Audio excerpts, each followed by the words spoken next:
So we continue, inshallah, with the tafhim. And one of the things that we said here is that we're kind of looking at the Quran from a couple of different angles. The primary way is by way of revelation, how it was first revealed. So we wanted to go back and look at this whole concept of revelation. We have actually a lot of work to do. So we've got to kind of stay focused on the material stuff. So pardon me if there's not too much interaction. Yeah. You can't hear me? Okay. So we are initiating. We're going back to look at some important ideas.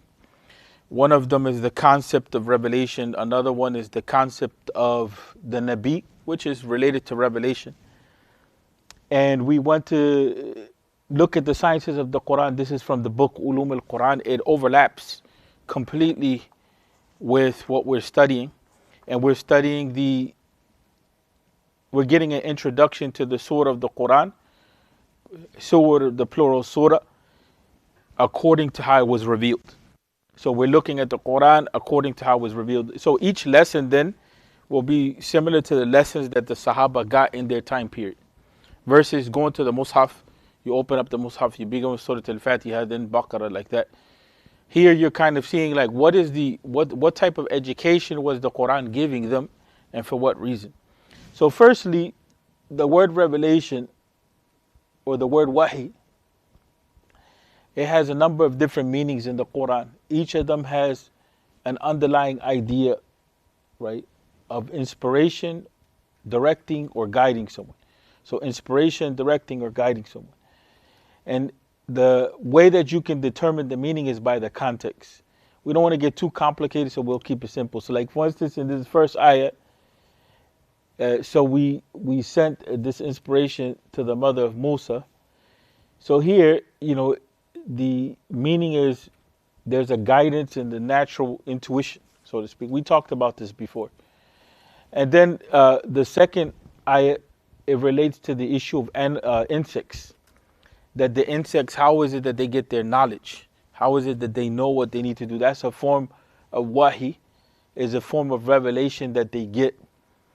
And the Quran indicates to that. And by your Rabb taught the bee to build its cells in the hills, on trees, and in a man's habitations. And then there's the issue of being given the revelation by way of signs, like what happened to Zachariah.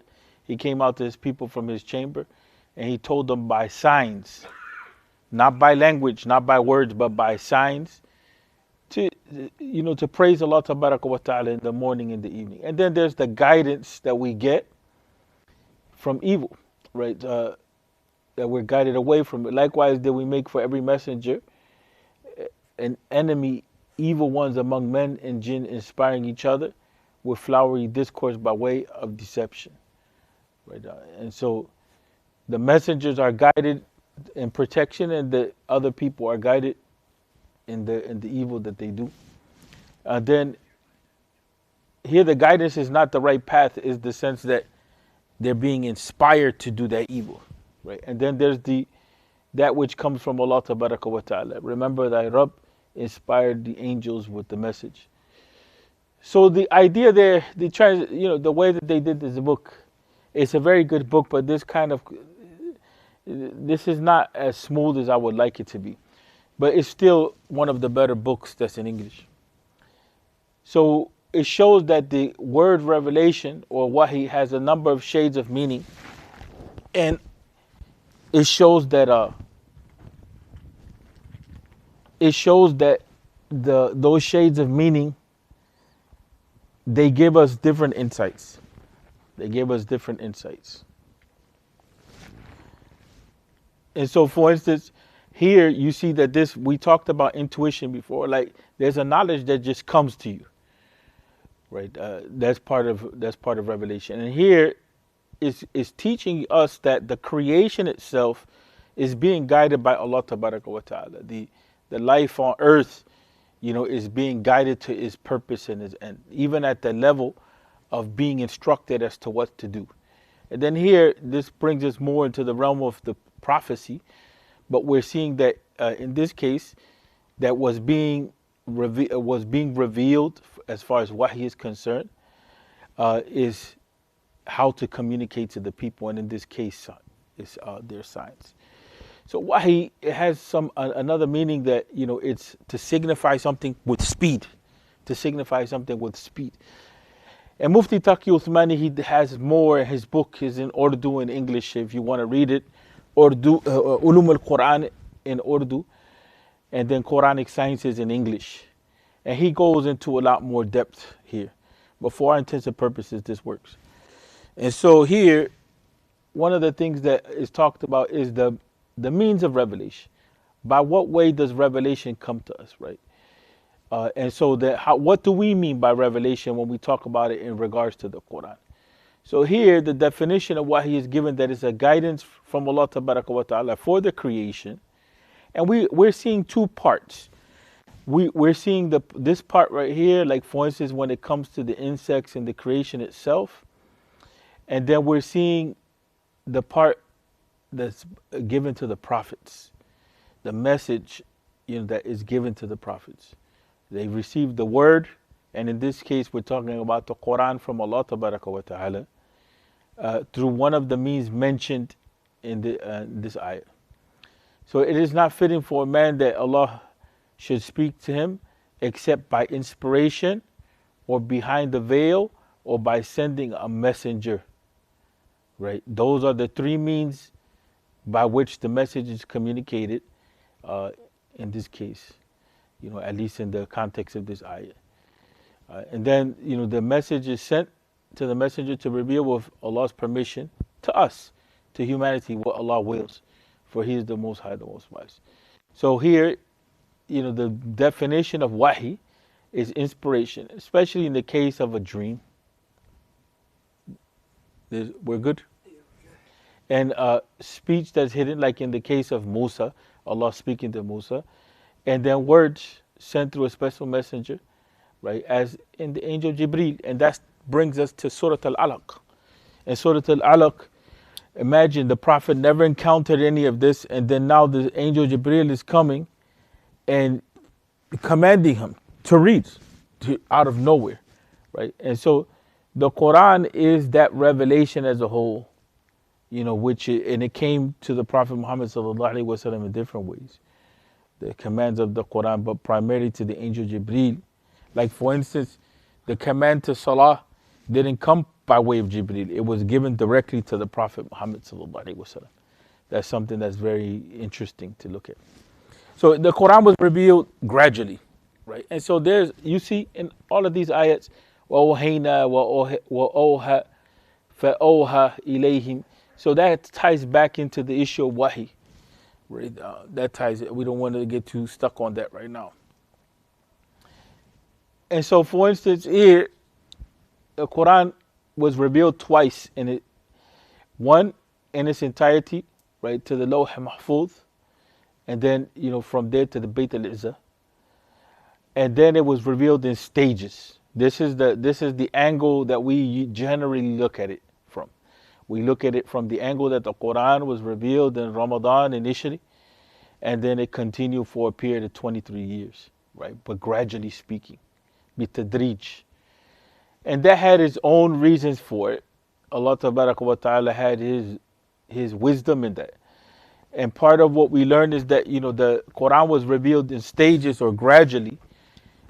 Part of it is to understand, part of it is to memorize, part of it is to practice. That is what differentiates the Quran being revealed gradually, is what differentiates the Quran from any of the other revelations that came before. So in that regard, the stages that the Quran came to us, is an indication of the characteristics of the Sharia. That the Sharia doesn't just impose upon you, practice all of this all at one time. It gives us that sense of graduality. And if you look at, there's a wisdom here too. if you look at this issue of stages, that's the same thing with the creation. Our creation in the womb, it came in stages. And the same thing with the development of things on earth. Like for instance, if you look at a seed or whatever, or even an animal like a puppy or a cat or whatever, you'll see that it develops in stages. Right? So Allah wa ta'ala brings things in stages and they're interrelated with each other. And that's the same thing with the learning process. Unfortunately, this part here, I remember when I was studying with one of my teachers from Al-Azhar. He was one of the presidents of Al-Azhar, rahmatullahi alayhi. He was extremely tough as a teacher. But one time I asked him about this issue of the Quran being revealed in stages, and the Muslims in the US and the Dawah and so on and so forth. And I said, what do you think about the fact that for the Muslims in the Muslim world, they have the reality of, you have majority Muslim community, you have ulama, you have a long history of Islam being in those places. So the reality is that we're building from zero. Even though Islam has been here, came with the Africans that were taken from Timbuktu and all of that as prisoners of war. But still, the Muslim community, it has been in stages. So what do you think about us practicing in stages? And he said, for us here, we're demanding something different than what you guys are demanding. Our demand is for the system to comply to the deen, because we're majority Muslim and we want Islam. But as far as you guys, you live in an environment where that's not the case. And so the issue of stages, it becomes very important, especially with our children. I was watching a video of a sister that is engaged in da'wah, and she was struggling with the whole issue of the youth. So one of the things that came up was there was a scenario of two parents, one parent, another parent. Both of the parents were in the same scenario. Scenario was the boys have girlfriends, non-Muslim girlfriends. So she was talking about the way that the one parent dealt with the situation. The one parent really wasn't strong in the deen. And the other parent was a little more strong in the deen. So you can't just blame the family or say, oh, a bad family. That doesn't work in that case. The youth made decisions. And so the mother was like so awesome. May Allah bless her from now on to Yawm al-Qiyamah. So she had wisdom with them. She was patient. She didn't come and say, it's haram. She came and said, okay, so you have a girlfriend. Okay, mashallah. You have a girlfriend. So do you know that she has rights in Islam? And then she took it to the next level. And then she says, we're going to go, your father and I are going to go and talk to her mother. Since you wanted to make that decision as an adult, well, we're going to show you how to do it Islamically. Some parents may say, well, he's still young or whatever. But the point being is that the mom was like, we're going to work with that situation in stages. And we're going to find an Islamic solution. The other family has some issues. They didn't have the same way of dealing with it. But there's a lot of hikmah. And sometimes, that you find there's a lot of wisdom. And sometimes you find some people are awesome in that. Some parents find some very awesome solutions. The point of saying that is that, yeah, we're in some rough stages. What we do in the da'wah is all coming in stages, and we're going to make mistakes, and we have made mistakes, and we're going to have issues. But we have to come back to this thing that we can't bite off more than we can chew. You know that example? If you bite off more than you can chew, it becomes a problem for you. So we have to know what we're dealing with. So that's important from the angle of practicing the deen. Because right now, what do? We have our children. MashaAllah, Ramadan comes, the whole of the Quran is memorized. But then when it comes to practicing it, we have difficulty. Because the education is not correct. The education, we have to develop ourselves in stages properly. That's how the Sahaba were built. That's the whole concept of reading the Tafhim from this direction, is to try to come back and correct ourselves.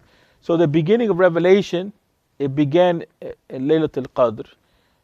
The exact date of Laylatul Qadr, we can't determine that it's the 27th. Right?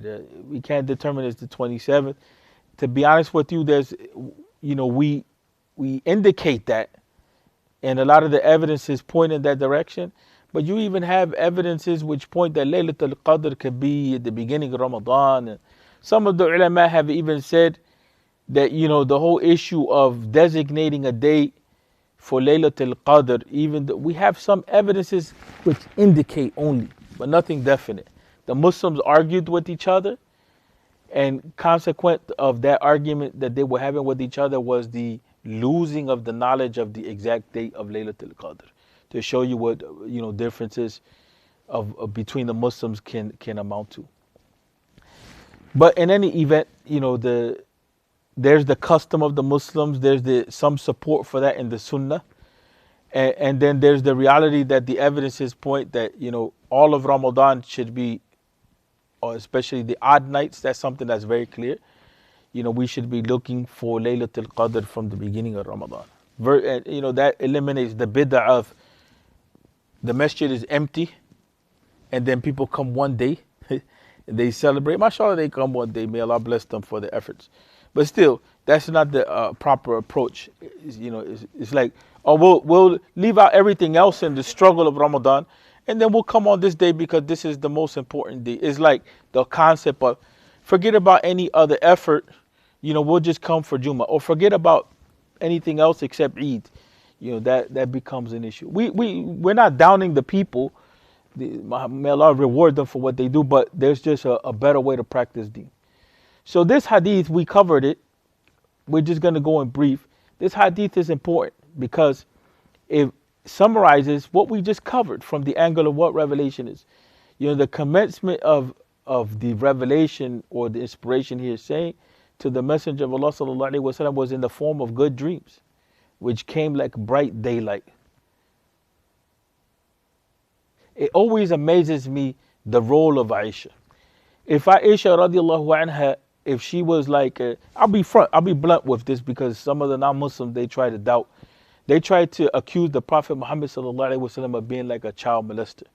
So if she was abused and all of that, it's not really possible that the level of knowledge that she had, the way she communicated it, and the level of strength that she had and leadership that she had, there would be some deficiency there. That doesn't mean that she couldn't overcome, the concept of abuse, but it just doesn't match. It doesn't match with what we see overall, the personality, what we see, what she contributed. It doesn't, people that go through those type of struggles, they have to go through a process. And then when they go through that process, they gain of strength. But it's a process in which they kind of dip out of society. And that's not what we know of Aisha. If we were to consider the issue, on a rational basis, that's not what we know of Aisha. Her personality, radiallahu anha, and what she contributed, a level that she contributed. You eliminate Aisha, you take away a good portion of the fiqh of the deen. And intimate issues like this, like we would not know with this type of precision some of the issues of revelation that come, because these are things that, you begin to see, the Prophet Muhammad sallallahu alaihi wasallam, he can explain to the believers in general.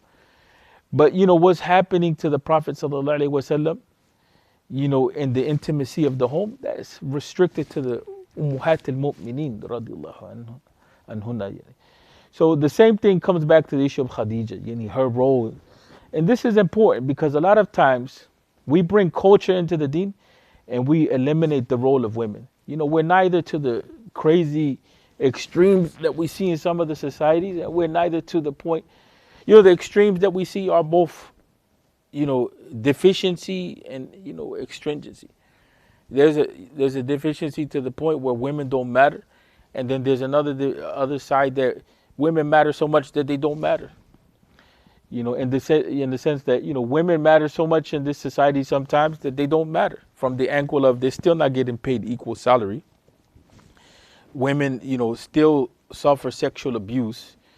The issue of, objectifying the women. Like the intellect doesn't matter. You know, in the Muslim world we have issues, but one thing I will say that there's a lot more intellectual PhD women and scholars and all that than there are in the US. That's a fact. And so in any event, aside from those type of issues, the commencement of the wahi began, and it was in the form of good dreams. Then he used to go into the cave, right, of Hira, where he used to worship continuously for many days before his desire to see his family. And he was prepared for that. I don't want to go into all these details, but the idea of the dreams, the idea of going into the cave of Hira, and the angel came and asked, read, right?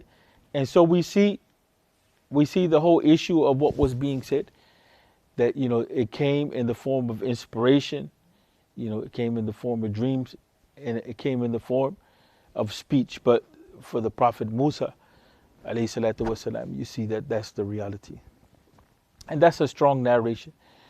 So now we come into the issue of the order of the revelation. So the first revelation, the ulama, we talked about this before, but this is a summary point. They summarize here that the first 5 ayat of Surah Al-Alaq, this is the first revelation. That's important. Not Surah Al-Fatiha. Surah Al-Fatiha is the first revelation in the Quran. Right? And so we see that the Prophet ﷺ was commanded to read, but also the knowledge of the human being, who the human being is, the origin of the human being, and also the stages of development and so on and so forth. That's the first thing that we're taught. And I tell you people, I'll be very blunt with you. We better teach our children stages of development. There's no, what we say, there's no haya fil ilm. There's no modesty in ilm. If we don't teach our children from the beginning of this, the stages of development in the womb, and you have to kind of break off the different stages of how you want to deal with that, but you as a parent should be involved in that process. Not only this, also the whole issue of wudu, the whole issue of ghusl. If you don't do that, the schools will do it for you. And you don't know who you're going to get in the school doing it for you. You know, up to now, they may ask permission. I know in the school that my children go to, they send a permission slip. They say, we're going to watch this type of movie. But that's not always the case. And you don't want to get into a situation where someone educated your children or they found on YouTube or whatever, because we all fall slack on these things. And our children become more advanced than us. They figure out how to break the codes or whatever. You can monitor all you want. It doesn't matter how much you monitor and you block this, that. The reality is exposure. So you have to counteract. Just like the mom who, she moved really fast, so she saw her son was in the haram. She came with an Islamic solution in a practical way. It may not be something the community may like. The community may be like, well, the boy is in high school or whatever. Maybe something the community may not like. But she, as a parent, took the responsibility and brought the Islamic solution. And this is the number one battle we have now. This is about identity. Unfortunately, it's focused on biological identity, but when we start talking about, coming into Islam, is more than just that. Now, so the first 5 ayat. So that's the first thing. So we stop here for a second because the issue of revelation means that now you're dealing with, the issue of prophecy or prophethood and the issue of the risala or the messengership. This, I wish it was a better source, but this is attributed to Ibn Taymiyyah, and this is important. Usually we say there's a difference between the prophet and the messenger, and we say that, the well-known difference between a prophet and a messenger is that a messenger is the one whom Allah is revealed, the Sharia is revealed, and he's commanded to convey it. While a prophet is one whom Allah is revealed, but he's not commanded to convey it. This is a fitna, right? And so here is a fitna, and that's why they say there's this distinction is not free of its problems. Because the prophet is also commanded to call the people to convey the message and judge amongst the people. For this reason, Shaykh al-Islam ibn Taymiyyah said the correct view, right, that's his opinion, but we're presenting here is that the messenger is the one who is sent to a disbelieving people, and the prophet is the one that's sent to a believing people with the Sharia of the messenger who came before him to teach them and judge between them, right? And so the reason why I brought this in is because this is the point of doubt. This is how the Qadiani come in. Because we open this like this, so the Qadiani come in, and what do they say? Who knows?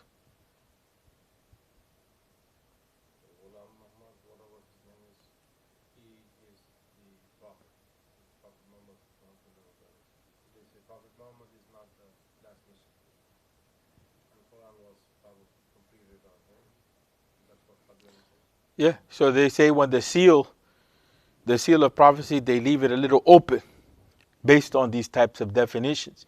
And so this confuses the people because they go back into our books and they're like, whoa, Khatam al-Anbiya, so what does that mean? So, with this, I personally don't have a problem with this because the ulama, they go with this, and I don't have a problem with this as well. These are forms of understanding. But as far as teaching people and as far as blocking the means to incorrect understanding, this we close the door. Just like the issue of Musa and Khidr. Was Khidr a prophet or not a prophet and that type of stuff? That becomes important because some people, they try to say, well, Khidr was not a prophet and had more knowledge than Musa. Right? So they begin to create doubt. So they say the Wali has more knowledge than the Nabi. I don't want to get into that to too much details, but there's sometimes, the point I'm bringing up here is that misunderstanding, let's not say doubt, misunderstandings occur when we don't know how to use terminology and ideas correctly. So if a misunderstanding comes, or if there's a question that we have, let's not say doubt, like a question that we may have, like what's going on here? Like we pause for a minute. We should always come back to the issue of terminology and how we have comprehended certain things. And so a lot of times we can correct issues that they've been dealt with. We can correct them by going back to see how terms are being used and how concepts are dealt with.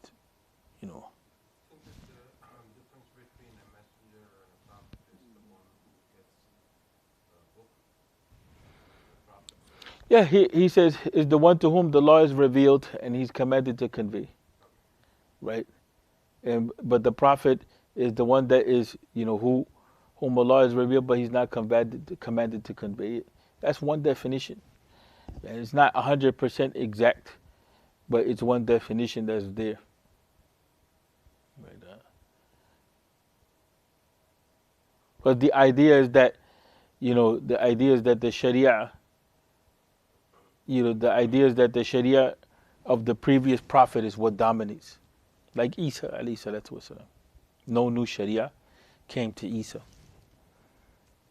And so that's the concept. So the Rasul is the one that has the obligation of tabligh to the people. I just think that we don't have to get caught up with the academics of this type of stuff, but just from the point of when we start, because we have the Dajjal, or the Dajjal is like a Dajjal, and I'm not talking about like the last Dajjal and the last day, people that claim to be prophets. So in Turkey they have that problem seriously with the issue of the concept of the Messiah, of the Messiah. We say that Isa is going to return back. There's a lot of them that claim that they're that person. So these things, like like we said, the Qadiani, they play with this concept. They play with this concept and they open up the meaning, and then they give it another meaning, and then it ends up being a fitna. From that angle. The Qadiani were extremely influential. Yeah. Here, that the messenger is the one who is sent to a disbelieving people, the Rasul, and the prophet is the one that's sent to a believing people with the Sharia of the messenger who came before. Like Isa, just think of Isa in this case. Isa was sent to his people. And Rasulullah sallallahu alaihi wasallam was sent to all of humanity. Right. So what does Qadiani say? I'm not sure I'm getting it. I don't want to get into that with too much detail, but what happens is that the Qadianis, they open up the door to say that it's possible for somebody to come after the Prophet Muhammad sallallahu alaihi wasallam and have revelation, be guided by Allah. And here too we differ with the Shia. The Sunnis differ with the Shia because we say that revelation stopped with the Prophet Muhammad sallallahu alaihi wasallam. They say it continued with Ahlul Bayt. So that's why we just closed it off here in a very simple way. You know that the messenger, just think of Rasulullah sallallahu alaihi wasallam being sent to all of humanity. You know, not believing, and just think of, for instance, you know, the Prophet Isa in this case, and then you can differentiate between the two. That the messengers are sent to those who don't believe to do da'wah to them, and that the prophets come to people that already believe to kind of revitalize, so to speak. It just closes the door to a lot of confusion. It closes the door to a lot of confusion, you know, from that angle. Because again, here the idea that he brought up is that, you know, that regardless, they're commanded to teach and to do da'wah. Right.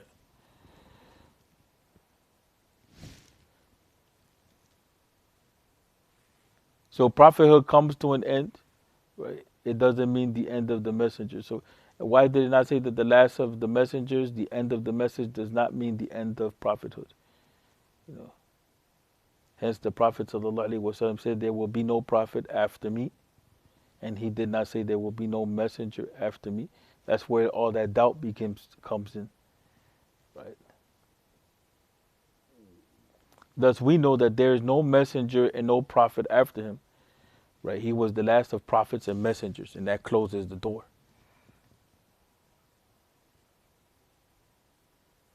Confusion? No confusion? A little confusion? Huh? Huh? Confusion? The way the earlier definition says contradicts with the latter one. But, you know, for the purpose of understanding, I think it would be better to have a precise definition than to have both words. Because if you read this one, Okay. it says, but the end of prophethood does mean the end of the message. Mm-hmm. Hence, if you go to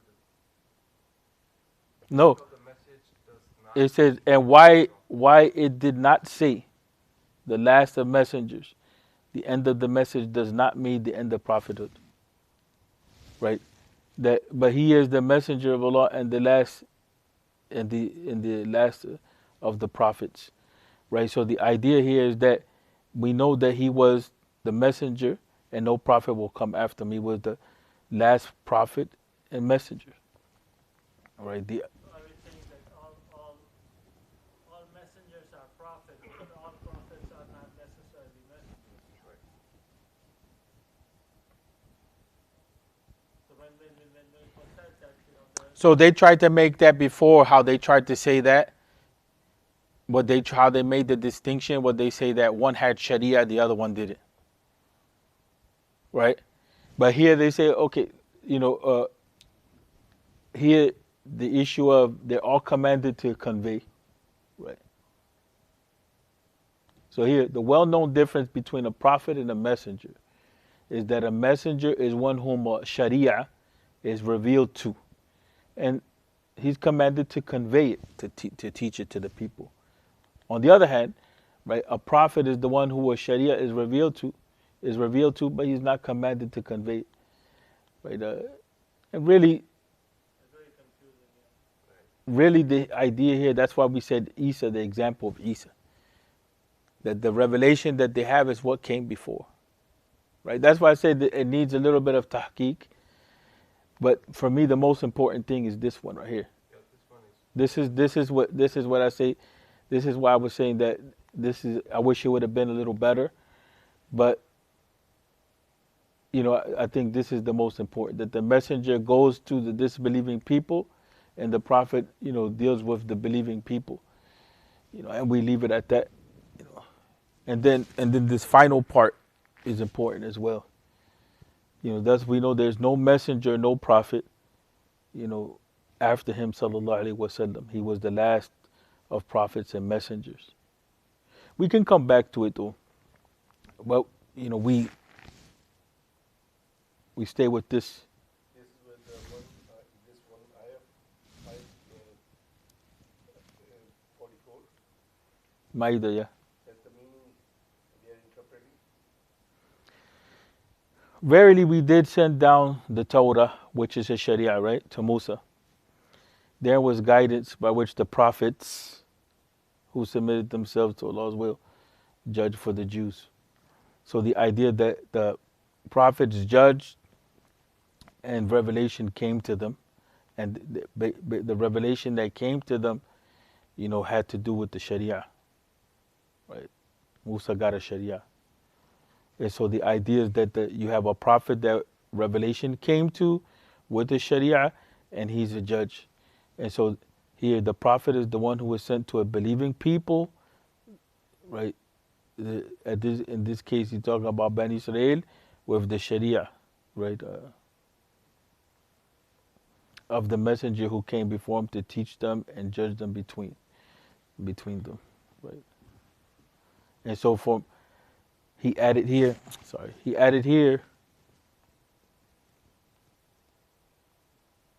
he added by that definition, we can include in this definition that we can include here that when Isa came, Isa is dealing with the Sharia of Musa, right? And that's the idea.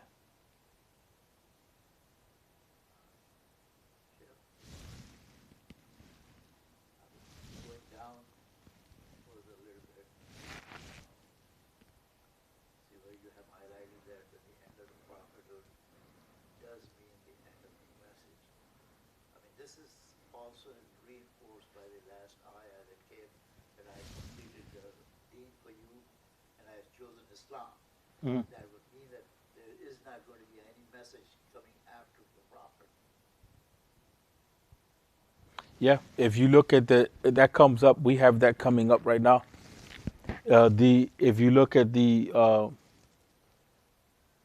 when the deen is complete and there is no message coming, so there is no prophet or any messenger.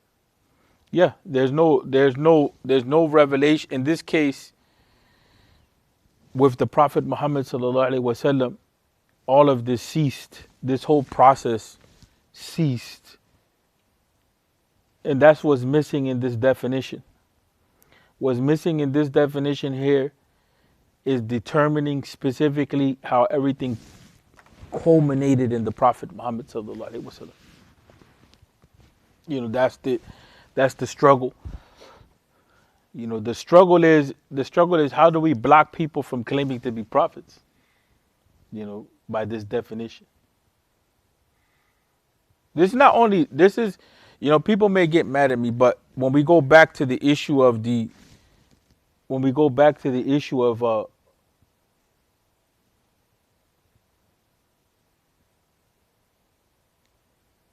when we go back to this issue here,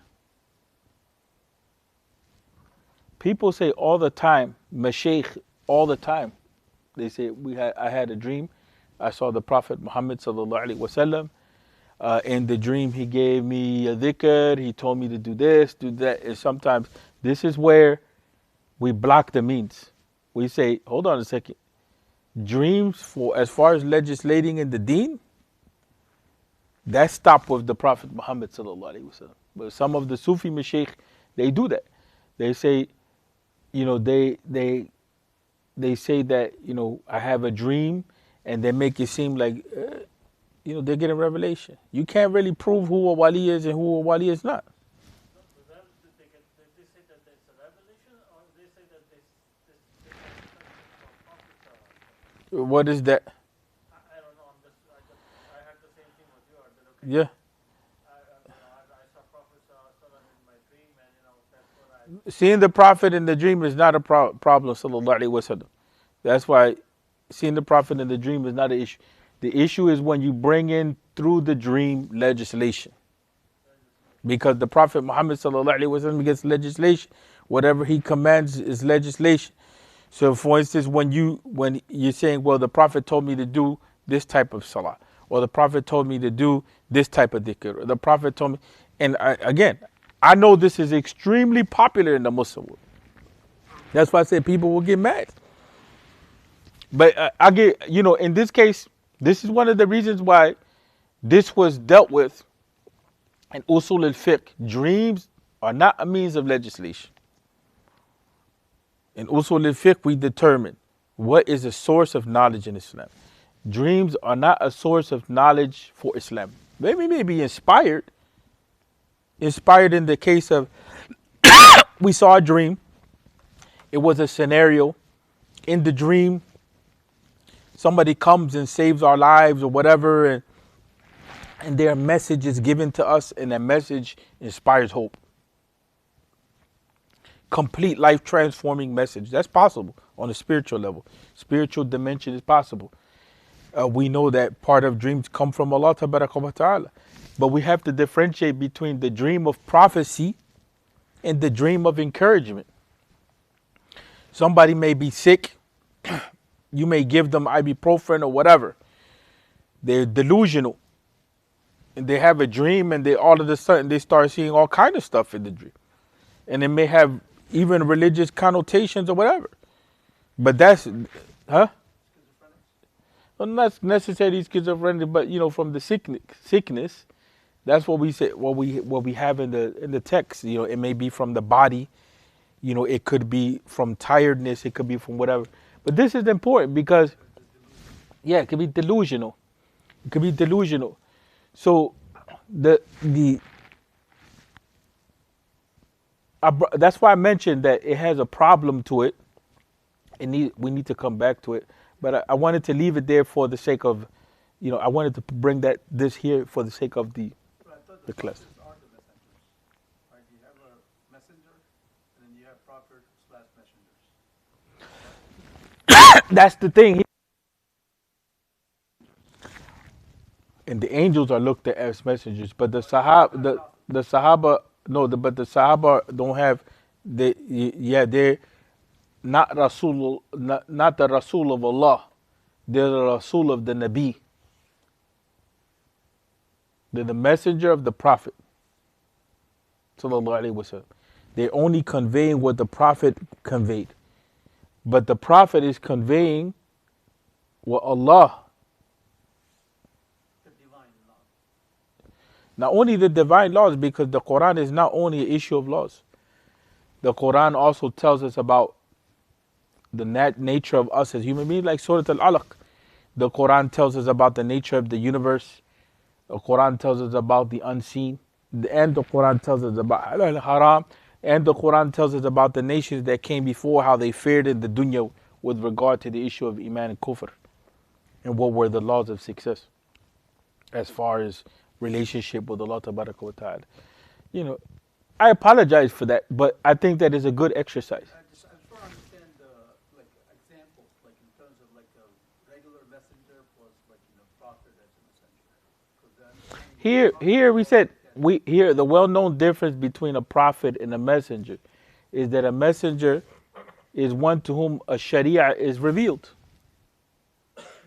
A messenger gets a sharia, right? So when Islam was spread, Huh? so the people that took the message, they were the messengers when they spread Islam. Let's say. No. We're not talking about people doing dawah. We're talking about people that are getting revelation from Allah. Those are prophets. Mm-hmm. But they differentiate. Isa alayhi salatu wasalam didn't get, let's keep it simple. Isa, what he had was the rule of the Sharia of Musa. Not all the messengers get a new legal system. See what I'm saying? So when Isa was in existence, from our knowledge base, alayhi salatu wasalam, as amongst his people, because we believe Isa is in existence, but when he was amongst his people as a living being, amongst his people, the law that he ruled by was the law of Musa. He didn't get a new law. So that's what they try to differentiate. They try to differentiate between the prophet who gets a Sharia, right, and the messenger. I'm sorry, the messenger and the prophet. The prophet is the one that's commanded. He gets revelation, but no new law. He's not getting a new law. That's why the technical definition there. My understanding was like, messenger, prophet, like, if you're a prophet, you're a messenger. Automatically. No, we talked about that rule. We talked about that rule. Every messenger is a prophet, but not every prophet is a messenger. So the Musa is the messenger, but the Harun is prophet. Right? Yes. Good example. So whenever the nation or community is totally lost message of Allah subhanahu wa ta'ala, then the messenger comes in with okay, this is what you have to do. But if No, the prophet comes. The prophet comes. The prophet comes. it's a message, Huh? They come as a messenger. They're conveying the message to the people. We agree on that point. We agree on that point. This is why we said here that the correct view is that the messenger is the one who is. But the distinction is made here that the messenger. Let's not get too caught up in this, people.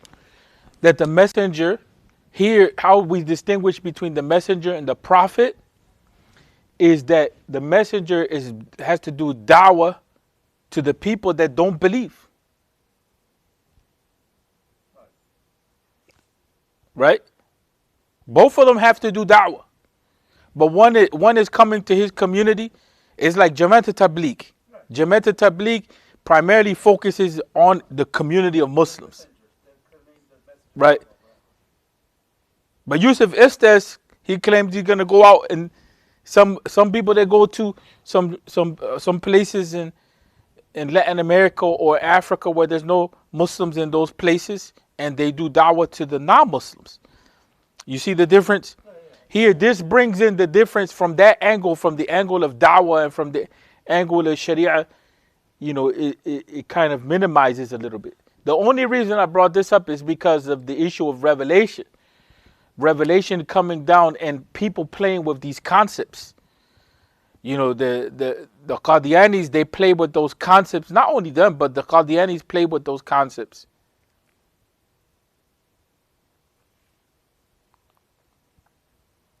Farrakhan from the Nation of Islam. And the Nation of Islam has a lot of good and it has bad in it. But Farrakhan claims to be the Messiah.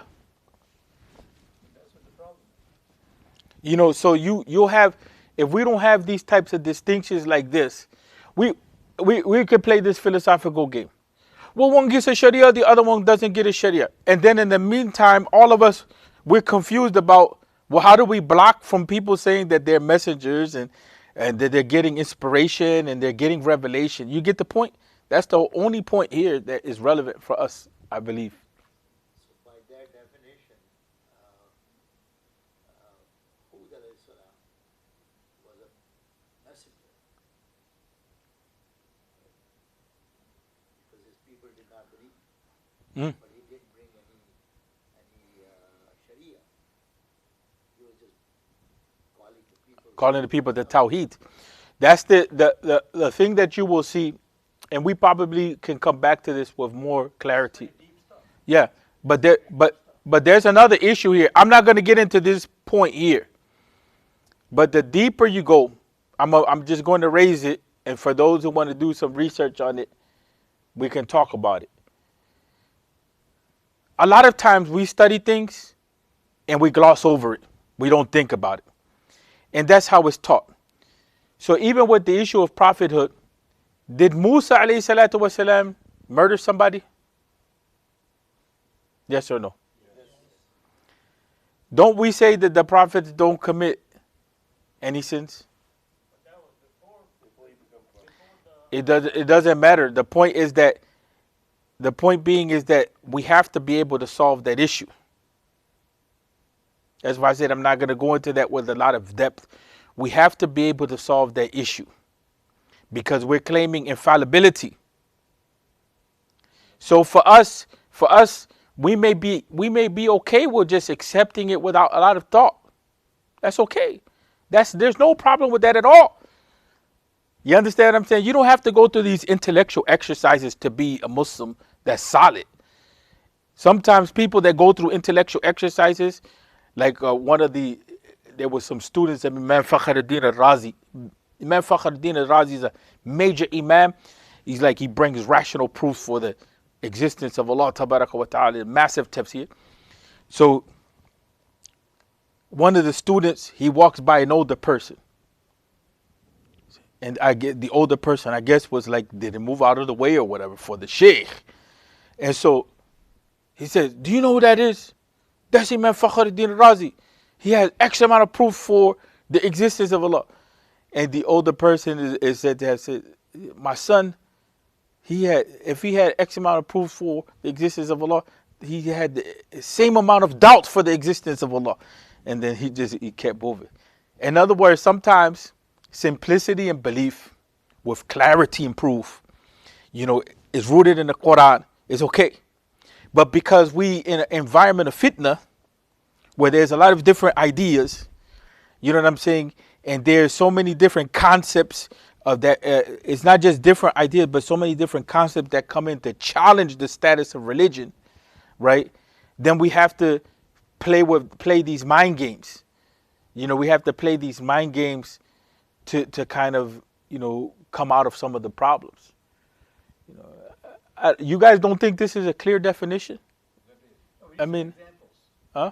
I know you get the example of tablighi versus Yeah. I think, Sheikh, this example is used here to close the door of the prophethood. Yes. The examples to use past the prophethood is just for our understanding, but I think the main reason Yeah. here is to deal with the concept of Qadianis, deal with the concept of, but this, I saw someone in my dream and to do this. Yes, exactly. Came and I have to read this X number of times, and you take that as the legislation of Islam as a fiqh. Right. That is incorrect. I think the purpose of using this example. You got the idea. I didn't want to take it further than that because I know that, when I took this, I took it just to kind of do it really fast. And I didn't want to redo it. And I said it. I said that I wish it would have had some more, like referential points or whatever. But I did that for that purpose, just to get the idea of closing the door. I didn't want to go into more detail because I know that the issue of nubuwwah is a discussion by itself. It's a discussion by itself. I just wanted to convey the issue of revelation coming to the prophet and saying, look, let's cut out this issue of dreams and all of that. People go deep with that stuff. I had a dream, and then whatever they feel in the dream, I had a dream, and then some of them go to the extreme. I had a dream with you. They may not even know you. You know how I have had people call me and they said, I had a dream, you know what I'm saying? And in that dream, something bad happened to you. It's like, relax, okay, fine. You had a dream, so what? You had a dream, so what? At the end of the day, everything is in the hand of Allah Tabaraka wa Ta'ala. Your dream doesn't determine, your dream. Okay, fine. You may be one of those people that you see into the future. That sometimes when you dream, you see in the future, it happens exactly how you see it. But that doesn't mean that every time it's going to be like that. It doesn't mean that you have exact knowledge on everything. But some people are like that. Some people have dreams and they can see things happen. You know what I'm saying? But so what? Let's not get that confused. That's why we have a Sharia, the Sharia to guide us. Yeah. All the televangelists see. Exactly. That's exactly the case. That's exactly the problem in this country that has happened. That they use the word prophet for anyone. And it has come to that level, where people say, well, I'm a prophet, I'm a prophetess, I'm a this, I'm a that. And they built the whole church and the whole organization around that idea. That's what it is. Their understanding the definition of messenger and prophet is different than what we understand. Yes, yes, yes, yes. Because there's a sharaf, there's an honor in the fact that we have a Quran, a message that's intact. Not only that, that we have a biography of the Prophet Muhammad sallallahu alaihi wasallam that's intact. Not only that, that we have a language to understand that's intact. That we don't have to become Arab to understand. We study the Arabic language at with the basic fundamental rules, and we have access. Nobody could do that. The Buddhists can't do it. The Hindus can't do it. Right? Sanskrit is dead. Sanskrit is a dead language. As much as they try, is a dead language. You know, the Jewish community revived Hebrew in their own way by way of the Arabic language, but still it's not the original, right? It's not the original language. You know what I'm saying? American English has transformed multiple times over. The only language of continuity and rootedness, you know, that you have root words to it with principles, is the Arabic language. So those things give us a sense of, you know, a sense of clarity. For this one, you know, like if you look at the Nation of Islam, and you had Elijah Muhammad, who Yeah. claimed to be a prophet. Yeah, yeah, So that contradicts what we're talking about here. yeah. You have a messenger, but he was not actually a prophet. He may have been a messenger, maybe like whatever message he had. No, all due respect to Elijah Muhammad. Elijah Muhammad did good things. But Elijah Muhammad, in our terminology, was neither a messenger nor a prophet. He was neither a messenger nor a prophet. Let's not confuse that issue. No, I mean, I understand, but I'm just talking about non-Muslims. You know, that's the Yeah, and they're thinking that's the case. You know, that's why this is one of the reasons, like Junaid said, this is the purpose of this was to block all of that. To just block all of that and say, cut all of that out so there's clarity. Because like the Sheikh here said, the televangelist, you listen to that. You're an adult. We're adults. But imagine children. You know, the issue of dreams, cartoons and dreams. You turn on cartoons, you turn on the cartoons, not only do they have dreams, they have this rock. This rock comes out is a special rock. It's a rock that if I hit it 3 times, then the mountain opens up. So that's the type of stuff that they're teaching the children, that, you know, magic has power, this has power, you know, that you have powers, that dreams have powers, you know, then it goes on higher levels. Like one of the youth was talking about this. He was saying, you know, then they get to the point where they talk about being a god. They're the god of this and the god of that. And then you go to the movies and then they bring all of that out as well. So, you know, there's a lot of confusion on these issues of prophethood, of knowledge, of, you know, that's the issue that we confront. Before, you know, what's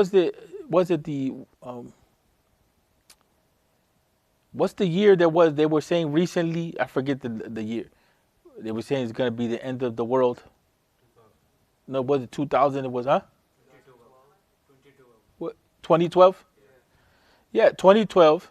And some Muslims were shaken with that issue. Yeah. Some Muslims were shaken with that issue. Even when you start talking about the signs of the last day and all of that.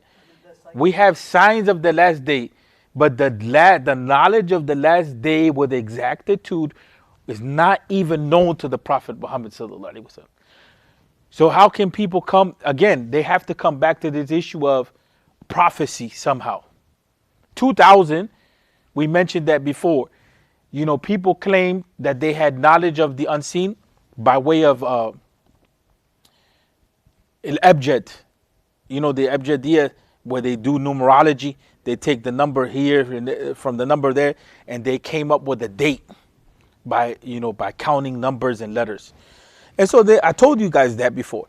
So one of the mashaykh, he was sitting in Philistine on top of a mountain with water and his followers, claiming that 2000. And that sheikh has one of the largest followings in the U.S. He's not from the U.S. He has one of the largest. He passed away, and he has one of the largest followings from a particular tariqah. I won't even mention the name. So that it comes back to this type of stuff. You know, the issue of the issue of revelation. So after Surah Al-Alaq, there was a pause. We talked about this. Remember, one of you mentioned that issue. There was a pause, and that pause, you know, is the time when the revelation ceased. After the first message thus received, revelation ceased for a period of time called al-fatra, and then resumed. The hadith of Jabir bin Abdullah al-Ansari, it noted that while talking about the period of pause in revelation, reporting the speech of the Prophet sallallahu alaihi wasallam, the hadith, while I was walking, all of a sudden I heard a voice from heaven. I looked up and saw the same angel who had visited me at the cave of Hira, sitting on a chair between the sky and the earth. I got afraid of him and came back home and said, wrap me, Miluni. And then Allah revealed the following ayat. O you covered in your cloak, arise and warn the people against Allah's punishment. Right? And then after that, the second revelation came. Right? So, Muzammil, Mudathir, right? It now consists of 56 verses. The rest revealed later as begins, O you covered in your cloak, arise and warn. Right? So many hold that Surah Muzammil was the next revelation. According to other Surahs al-Fatiha, some of that stuff, sometimes there's debates. But the idea is that you get the concept that we have proof that we go back to try to figure out, what came first, what came next. And so the last revelation, some of the scholars say is the ayat which talks about the completion of the deen. Right? But then some other scholars say, no, that was not it. What that meant was the last of the ahkam. And then they debate about whether it was the ayat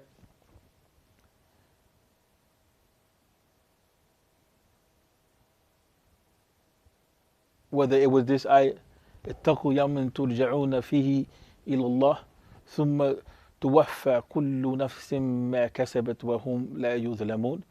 Be mindful of the day. Be mindful of the day. Be mindful of the day when you will all be returned to Allah, and then every soul will be paid in full for what it has done, and none will be wrong. There's another ayah, but it's super long. Ayah 282 from Surah Al-Baqarah. It deals with the loan. What do you do when you take a loan and you have a debt, and the contracts and writing and witnesses. That ayah, some say, was the last ayah. Some say the ayah of riba, this ayah, to give up the riba was the last ayah. And then some say, اليوم أكملت لكم دينكم. That's the last ayah, that the Prophet ﷺ was told by Allah Tabaraka wa Ta'ala that on this day the deen was completed. So there's a little bit of a debate, but in any event, we see that the Muslims were reflecting on that concept. They were reflecting on that concept. So we have this order here. Surah Al-Alaq, Al-Mudaththir, Al-Muzammil, and then Al-Qalam. The interesting thing is that here we're told that that Allah Tabarak wa Ta'ala teaches by the Qalam, and then here, after he's preparing for the da'wah, he's preparing himself here, kind of reorienting himself. Now he's commanded the da'wah, to do the da'wah, and then here, we come back to the whole issue of the qalam, and then the knowledge of the human being, is brought up again. So let's try to let's take like 2 minutes, and then we'll cut this short, so at least we get some sort of orientation. We can do it from here. That way everybody's. So one of the things that comes up is that if we look at the introduction to the Surah of the Quran and the Tafhim, Surah Al-Alaq, it gives us it tells us the period of revelation. That's the beneficial part of the Tafhim. We already went through this issue of the first set of ayat being revealed is the first 5 ayat. Then it gives us the hadith. We covered that. But what it does not give here, it does not tell us the theme itself. But what happens is that Maulana Maududi continues the research in the next surah, Surah Al-Mudaththir, and this also belongs to the period of Mecca. It was revealed in the earliest period because it's the second thing said to be revealed. But then one of the things he does here is that he brings the two surahs together. Right, Surah Al-Alaq and Surah Al-Mudathir. So that has been explained above. The earliest revelation to the Holy Prophet ﷺ consisted of the first 5 ayats, at which said read, and then here it talks about the creation of the human being, and then here this was the first experience of revelation met with suddenly by the Holy Prophet, and that's the meaning of wahi, that a message is giving really fast. Right, and so that example is really good. In this message, it was not told what great mission he had been entrusted with, and what duties he had to benefit from in the future, or had to perform. This is wrong. Had to perform in the future. He was only initiated into it. In other words, he was introduced into the revelation, and then left alone for a time. We covered that, right? That the revelation was revealed, and then a break took place. During that time, he struggled with the fact that break took place, the period of fitra. Right? He was only initiated and then left alone for a time, that the great strain this experience had caused should pass away, and he should mentally become prepared to receive the revelation and perform the prophetic mission in the future. After this intervention, when the revelation stopped, right, it was resumed. The first 7 verses of this surah were revealed, Surah Al-Mudathir. So after that period of time, and I don't want to get into it because the time is not going to allow us. There's a debate on exactly how much time was it between the first revelation and the second revelation. But the most important thing here is that the wisdom of the break that took place, or the wisdom of the lack of continuity in revelation, is to prepare him for what was coming next. Right, and another thing that's very important is that we see the interconnectivity between the Quran. You see, Surah Al-Mudathir, we can't have a conversation about it without going back to Surah Al-Alaq. Just like we can't have a conversation about Surah Al-Fatiha without Surah Al-Baqarah, right? Because Surah Al-Fatiha is saying, Ihdina Sirat al-Mustaqim. And then when we look in Surah Al-Baqarah at the beginning, is telling us what? That is Huda lil Muttaqeen, that the Quran is the Huda for the people of Taqwa. I just remember we talked about the Munasabat. I want to end on this note. Remember that we talked about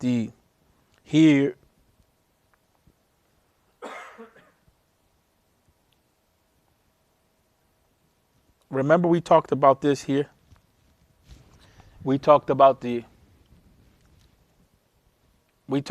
surah and that it has a theme, and then we said that there's a connection between this surah and this surah. Okay? And today we just covered a practical example in that. We saw how Surah Al-Alaq is tied to Surah Al-Mudathir, right? And so the purpose of that of highlighting that is that when you read the Quran as a tool, always look for what is the connecting point between one surah and the other, especially toward the end of the surah, the beginning of the first surah. Try to find what the connector is, from a study methodology, right? But we end on that point, inshallah. Is it the same connection between Surah Ikhlas and Surah Falaq and Nas? There's going to be a connection between them.